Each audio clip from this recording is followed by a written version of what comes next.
There are plenty of criticisms for the claims of Christianity as well as the Bible that are out there, but there are a couple that I find particularly compelling, so I thought I'd take some time to explore them in this video.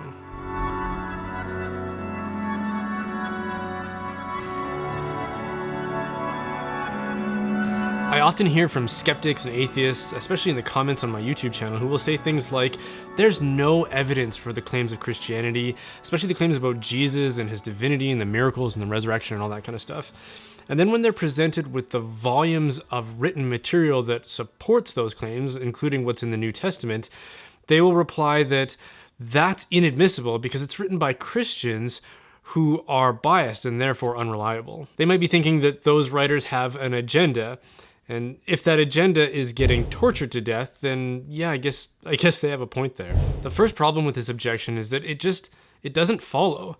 Just because someone believes whatever it is that they're committing to writing doesn't mean that it's not true. In fact, that's kind of a weird objection. How often do people offer an eyewitness testimony something that they don't actually believe? What skeptics seem to want is a historical source that records all the same claims about Jesus as are found in the New Testament, but who doesn't believe them.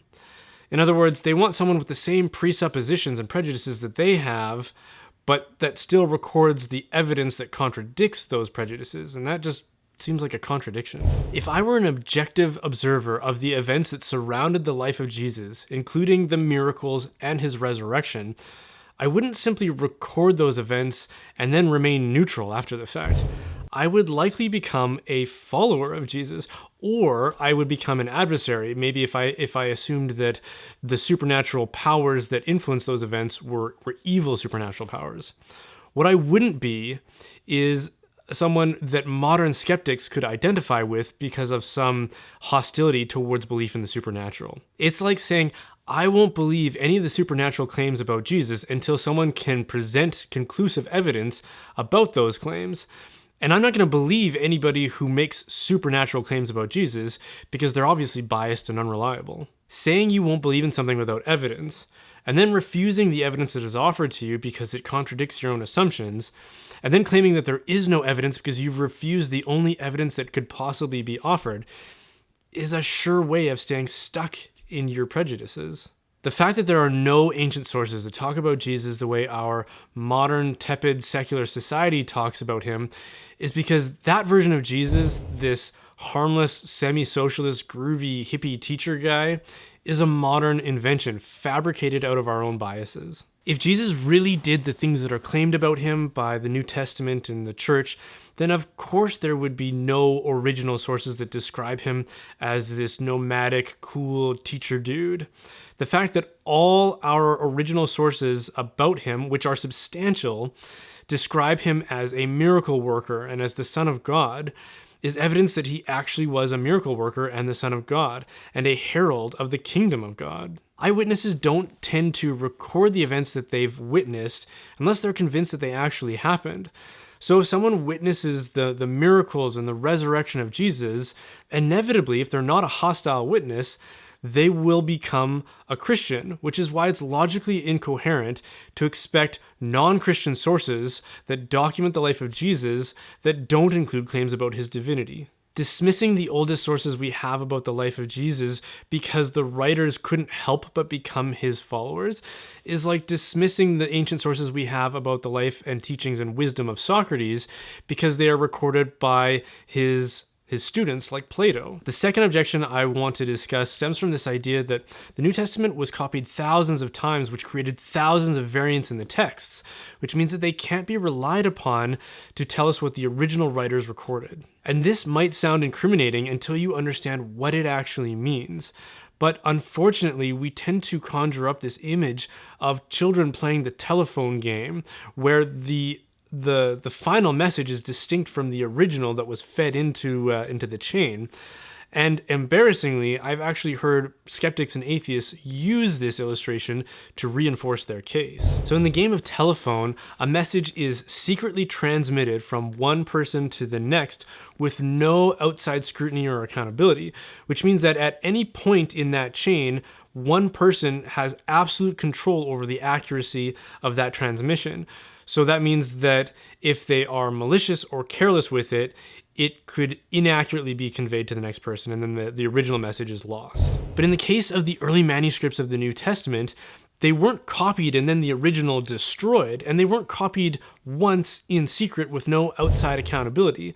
They were likely copied multiple times, which can produce variants in the text, possibly through spelling mistakes or errors, or even maliciously.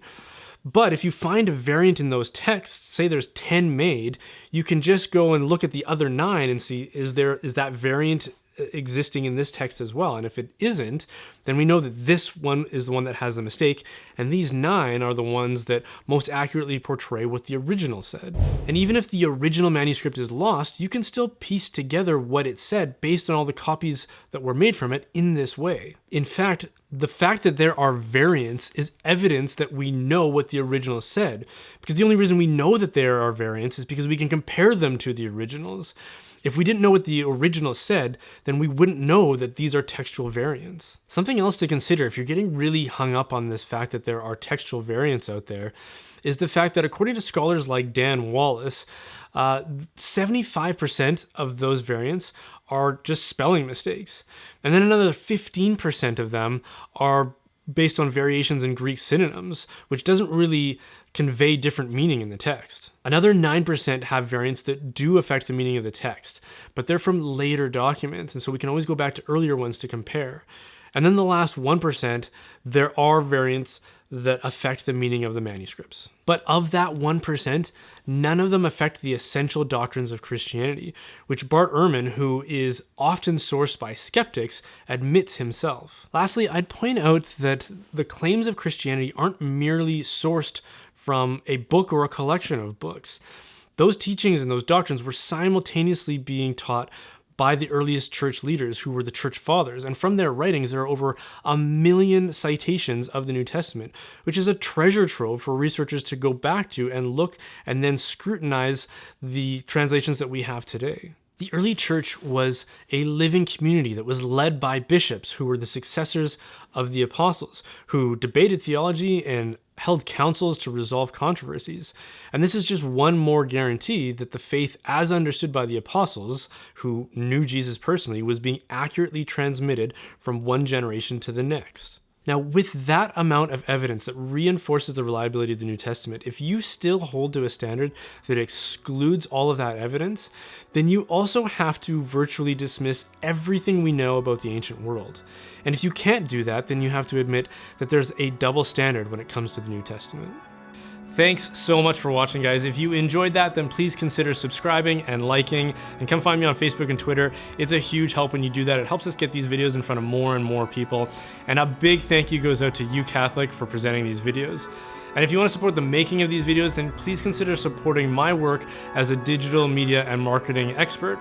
My company, Holdsworth Design, specializes in branding, web and graphic design, marketing, social media, videography, and all that kind of good stuff. So if you know of a parish, a diocese, a ministry, or a business that needs help in those areas, then please send them our way, and I'm sure we can help them out.